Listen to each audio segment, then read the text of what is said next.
In the land of Uz, there lived a man whose name was Job.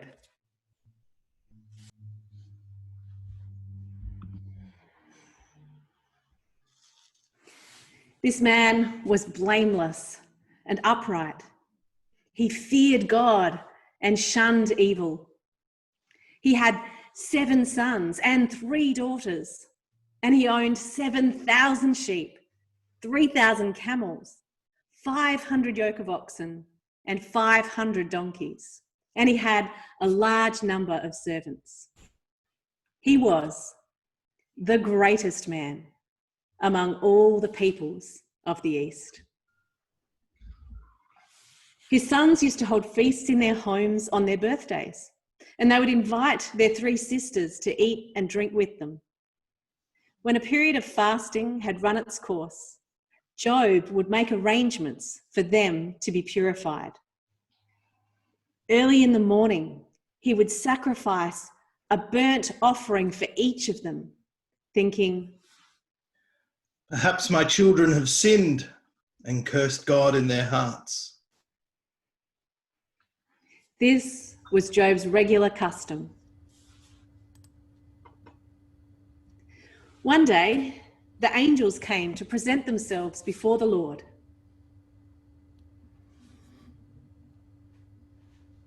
And Satan also came with them. The Lord said to Satan, "Where have you come from?" From roaming throughout the earth, going back and forth on it. "Have you considered my servant Job? There is no one on earth like him. He is blameless and upright, a man who fears God and shuns evil."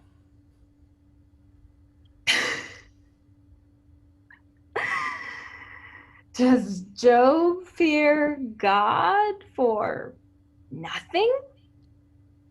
Have you not put a hedge around him, his household, and all he has?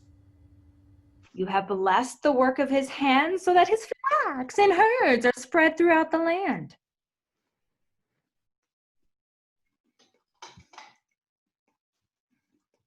But now stretch out your hand and strike all he has, and he will surely curse you to your face.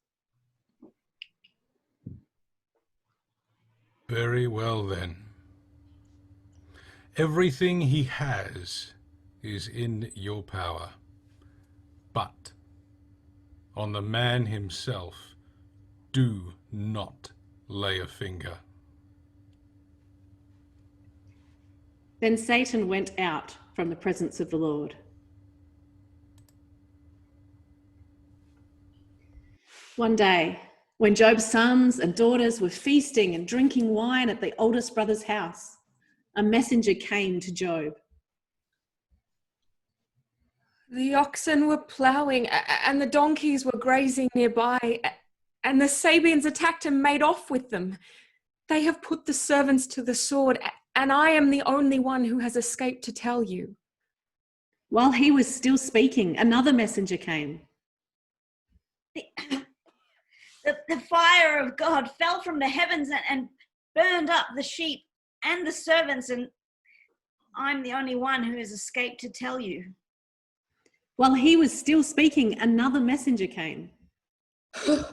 "Oh, the Chaldeans formed 3 raiding parties and swept down on your camels and made off with them. They put the servants to the sword, and I'm the only one who has escaped to tell you."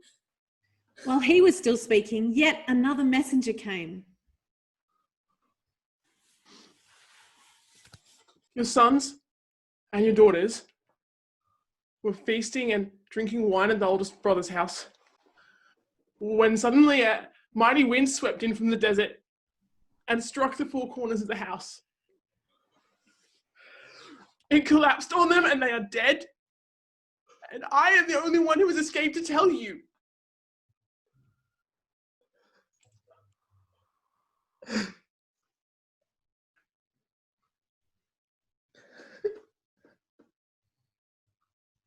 At this, Job got up and tore his robe and shaved his head. Then he fell to the ground in worship.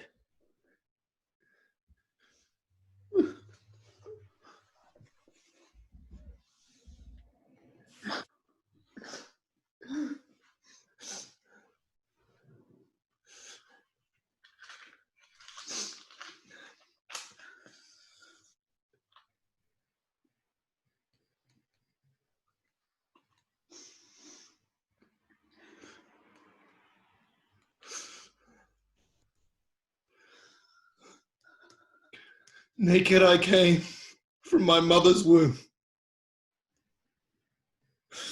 and naked I will depart.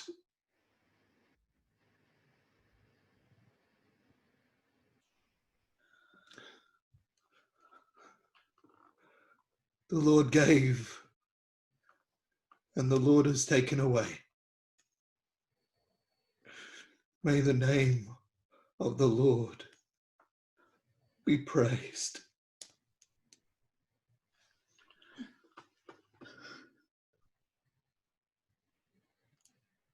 In all this, Job did not sin by charging God with wrongdoing.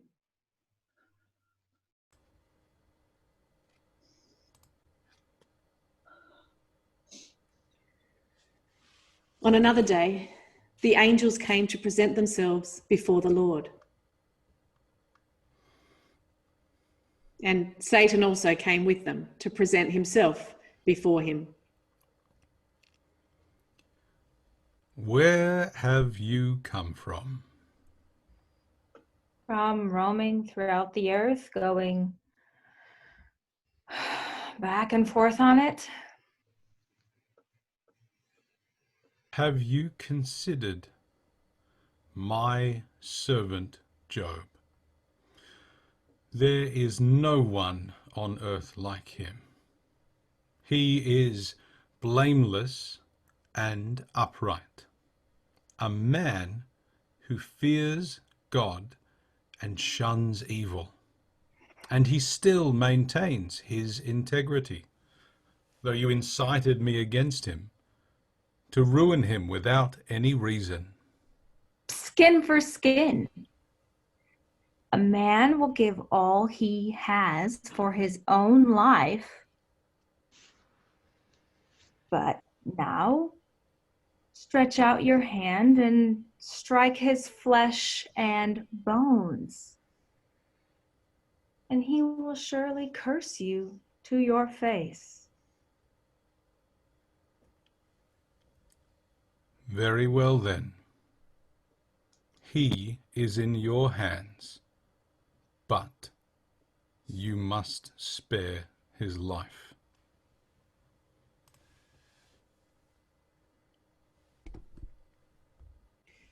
So Satan went out from the presence of the Lord and afflicted Job with painful sores from the soles of his feet to the crown of his head.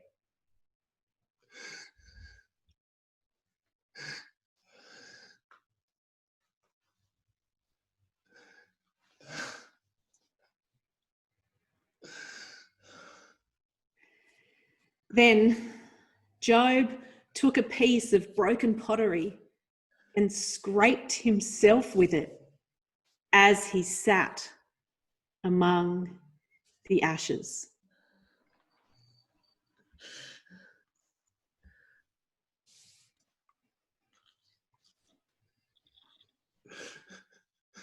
His wife said to him, "Are you still maintaining your integrity? Curse God and die." You were talking like a foolish woman. Shall we accept good from God and not trouble?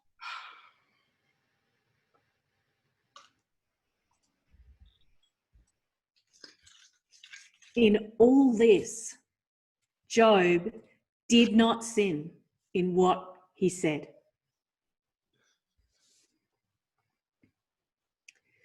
When Job's three friends, Eliphaz the Temanite, Bildad the Shuhite, and Zophar the Naamathite, heard about all the troubles that had come upon him, they set out from their homes and met together by agreement to go and sympathize with him and comfort him. When they saw him from a distance, they could hardly recognize him. They began to weep aloud, and they tore their robes and sprinkled dust on their heads. Then they sat on the ground with him for Shiva 7 days and 7 nights. No one said a word to him because they saw how great his suffering was.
After this, Job opened his mouth and cursed the day of his birth.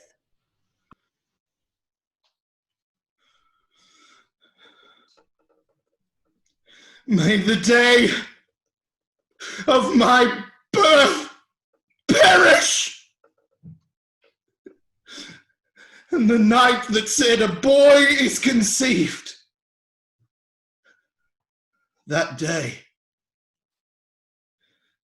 may it turn to darkness. May God above not care about it. May no light shine on it. May gloom and utter darkness claim it once more. May a cloud settle on it. May darkness overwhelm it. That night, may thick darkness seize it. May it not be included among the days of the year, nor be entered in any of the months. May that night be barren. May no shout of joy be heard on it.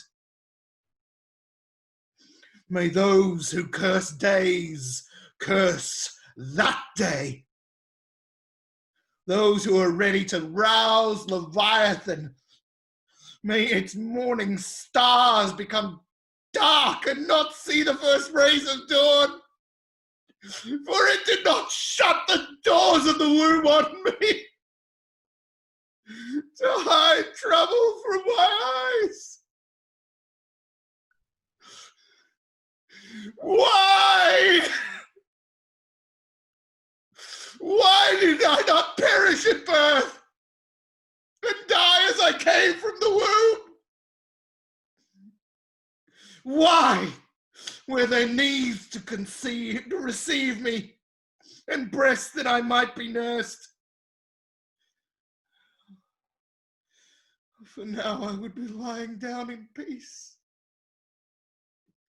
I would be asleep and at rest with kings and rulers of the earth who built for themselves places now lying in ruins, with princes who had gold, who filled their houses with silver.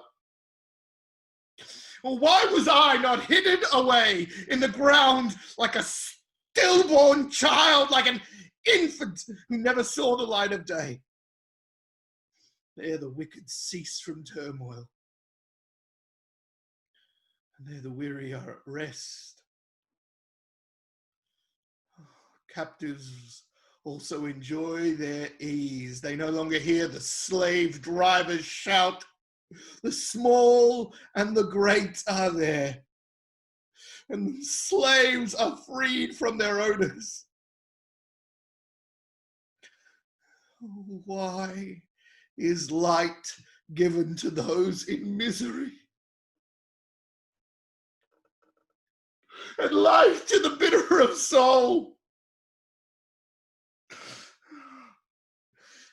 To those who long for death that does not come,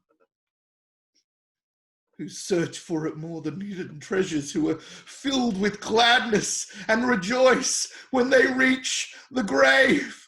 Why is life given to a man whose way is hidden, whom God has hedged in? For sighing has become my daily food. My groans pour out like water.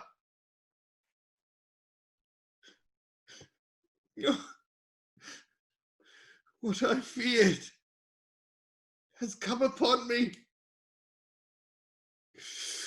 What I dreaded has happened to me.